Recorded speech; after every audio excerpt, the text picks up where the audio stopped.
We are going to explore how a singular, desperate obsession with succession totally tore a kingdom apart and reshaped history forever. It's genuinely mind-blowing when you compare how he started to how he ended up. You've got this young, incredibly athletic, intellectual golden prince taking the throne in 1509. People absolutely adored him. But then, fast forward, and he's a paranoid, ailing tyrant weighing well over 300 pounds at the end of his life. So how on earth did this beloved Renaissance man turn into one of history's most infamous, cruel rulers? To figure that out, we've got to go back to the beginning, the era of the Golden Tudor Prince. Here's a wild fact for you. Henry was never actually supposed to be king. Born in 1491, he was the classic royal spare to his older brother, Arthur. Because he wasn't meant to rule, Henry had this brilliant, well-rounded upbringing, totally free from the immediate pressures of the crown. I mean, the guy was a highly educated linguist, a philosopher, and he even composed his own music. He was also a massive athletic champion. Think jousting, martial sports, the whole shebang. And religiously? As a young man, he was a charismatic and fiercely loyal Catholic. He actually wrote an entire book defending Catholic doctrines against Martin Luther, which earned him the special title Defender of the Faith, straight from the Pope. But then, the shadow of succession falls over everything. In 1502, everything changes. His older brother Arthur suddenly dies, and boom, the heavy, incredibly dangerous burden of the Tudor dynasty lands squarely on Henry's young shoulders. And you have to understand, his obsession with having a son later on wasn't just some massive male ego trip. It was a desperate, panicked necessity. The political reality was terrifying. The Tudor claim to the throne was incredibly weak. His dad, Henry VII, had seized power violently at the Battle of Bosworth just a few years earlier, and their bloodline descended through a branch that a lot of people considered totally illegitimate. Plus, the horrors of the bloody civil wars, the Wars of the Roses, were still fresh in everyone's memory. The constant terrifying threat was simply this: without a strong male heir, a smooth succession was impossible, and the kingdom was practically guaranteed to plunge right back into catastrophic civil war. To really grasp his panic, we have to look at the tragic reality of the 16th century. Back then, between a third and a half of all pregnancies ended in loss. And Henry and his first wife, Catherine of Aragon, suffered terribly from this. We're talking multiple miscarriages, stillbirths, and infant deaths. After all their attempts, they managed to produce just one surviving daughter, Princess Mary, born in 1516. But Henry knew he could father a healthy boy. Why? Because in 1519, his mistress actually gave birth to a son, Henry Fitzroy.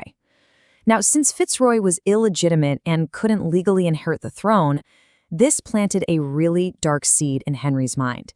He became absolutely convinced that his marriage to Catherine was literally cursed by God. And that belief sets the stage for his most drastic actions. Which leads us right into the absolute chaos of the Great Matter. Right around his mid-30s, Henry falls madly in love with Anne Boleyn, kicking off a political earthquake that the English court simply called the Great Matter. But think about it. How does a strict doctrinal Catholic, the literal defender of the faith, end up completely breaking with the Catholic Church? Well, it was a massive geopolitical trap.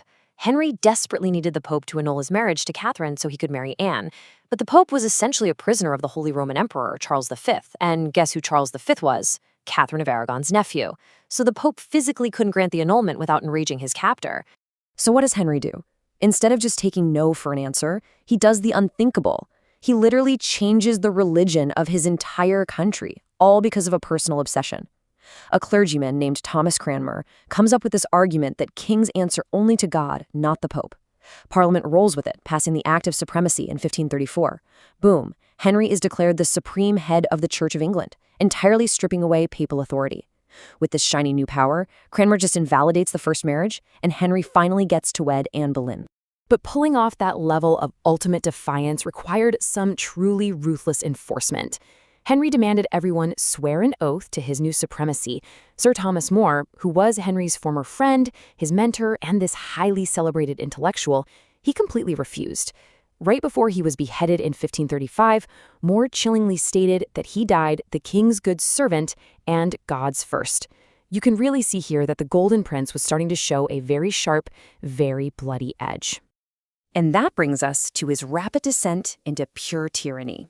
This is where his moral and physical decline just falls off a cliff. The year 1536 was absolute chaos. First, Catherine of Aragon dies in January. Then, just a couple weeks later, Henry suffers a massive jousting accident where his fully armored horse literally falls on top of him. It permanently ulcerated his leg. Medical historians point to this as a massive turning point, leaving him in chronic, agonizing pain for the rest of his life and directly driving his huge weight gain and shift into a paranoid tyrant. By May, Anne Boleyn, who also failed to give him a living son, is beheaded on some highly debated charges of adultery and treason. And get this, literally the very next day, Henry gets engaged to his third wife, Jane Seymour. It is just a total whirlwind.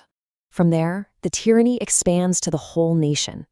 Advised by Thomas Cromwell, Henry aggressively loots the country. In what's known as the dissolution of the monasteries, they seize extreme wealth from about 800 religious houses. Naturally, the public is outraged, sparking the Pilgrimage of Grace, this massive uprising of 40,000 rebels up north. Henry plays nice, pretends to appease them with pardons, but the second they disperse, he unleashes a brutal wave of executions, crushing anyone who dared stand in his way. And the craziest part? All that vast wealth he stole was totally squandered on fruitless, egotistical wars with France. If you want a real sense of just how dangerous he had become, listen to this. When his new wife, Jane Seymour, physically gets down on her knees to beg him to spare the abbeys and stop the destruction, he just looks at her and coldly says, "Get up, do not presume to meddle in my affairs. Remember Anne." I mean, wow.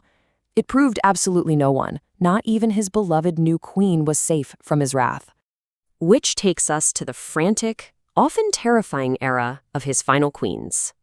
We enter this grim, revolving door of marriages that operated with truly ruthless efficiency, all just to secure a spare heir. So we already know about Catherine of Aragon and Anne Boleyn. Wife number 3, Jane Seymour, actually did give him the son he so desperately wanted, Edward, but tragically died of a fever a few weeks later. Then comes Anne of Cleves, a political match. He takes one look at her, basically declares, "I like her not," and annuls it in 6 months. Next up is 17-year-old Catherine Howard, who actually did have affairs and was executed at just 19. Finally, wife number 6, the highly intelligent Catherine Parr, manages to navigate his terrifying temper and actually outlasts him. Looking back at all of this, we are left with a profoundly ironic legacy. After decades of literally tearing his kingdom, his religion, and his family apart from male heir, Henry dies in January 1547 at age 55. But here is the ultimate historical punchline. Despite his lifelong bloody obsession, Henry's only legitimate son, Edward VI, takes the throne as a kid, rules for only 6 years, and dies at the age of 15. The crushing irony is that this precious boy, the one he sacrificed his morals, his kingdom's peace, and his wives for, barely left a footprint on history. And the plot twist just gets better. After Edward dies, the throne passes to Mary, Catherine of Aragon's daughter. And after Mary, it goes to Elizabeth, Anne Boleyn's daughter. Both of these women had been previously declared illegitimate and practically tossed aside by Henry during his manic hunt for a boy.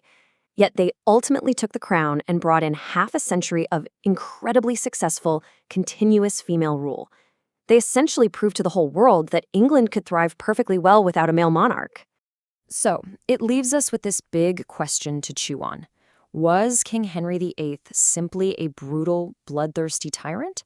Or, considering the trauma of the Wars of the Roses, was his ruthless pursuit of a male heir an understandable reaction to an incredibly vulnerable dynasty? Based on everything we've unpacked in this explainer today, I'd love for you to think about his legacy and let us know where you fall on this debate down in the comments. Thanks so much for joining me, and I'll catch you in the next one.